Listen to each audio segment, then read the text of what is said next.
Bonjour chers frères et sœurs en Christ, que la grâce, la paix et la miséricorde de notre Seigneur Jésus-Christ soit abondamment multipliée. Shalom et bienvenue dans cette nouvelle vidéo de 7 minutes de pain quotidien du 9 octobre 2025.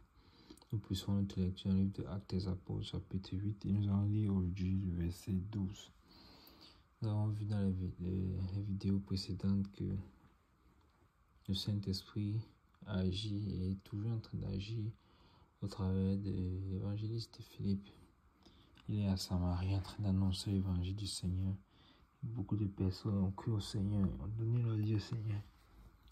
À cause de ce qu'ils voyaient, qu'est-ce qu'ils voyaient? Ils voyaient les malades être guéris, ils voyaient les possédés être délivrés. Ils voyaient paralytiques marcher, les boiteux courir. Et ils rendaient grâce au Seigneur et se tournaient vers le Seigneur Jésus-Christ. Mais un homme nommé Simon, qui exerçait la magie, a essayé de détourner de la voie du Seigneur, de détourner de la foi, a essayé d'usurper et de voler, comme l'ennemi fait aujourd'hui, dans le but de détourner les enfants du Seigneur, dans le but de troubler, dans le but d'apporter un autre chemin qui ne conduit pas à la vie. Et a été encouragé à avoir le discernement, à reconnaître la voix du Seigneur, à reconnaître la voix du Seigneur et à reconnaître quand ce n'est pas le cas. Pour que nous ne soyons plus ballottés à gauche à droite et que nous ne tombions pas dans les fausses doctrines bien entre les mains des loups. Car le Seigneur avait déjà prévenu que beaucoup viendront à son nom, mais en fait ne sont pas de lui. Et on a vu que ce Simon-là, il avait séduit beaucoup de personnes, y compris les enfants et les adultes. Et ce verset 12 que nous allons lire aujourd'hui nous a mis va nous expliquer un peu plus en fait l'état de la chose. Le verset 12 dit: mais quand il eut cru à Philippe, qu'il annonçait la bonne nouvelle du royaume de Dieu et du nom de Jésus-Christ, ces hommes furent baptisés. Amen, amen, amen. Gloire au Seigneur, parce que la puissance dans le nom de Jésus-Christ est toujours au-dessus des ténèbres. Donc ces hommes-ci, malgré qu'ils étaient troublés, parce que ce serviteur infidèle, ce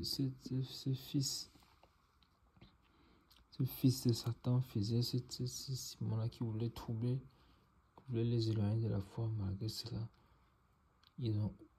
Philippe ne s'est pas laissé décourager. Il a continué à faire son œuvre et les cœurs se sont tournés vers le Seigneur.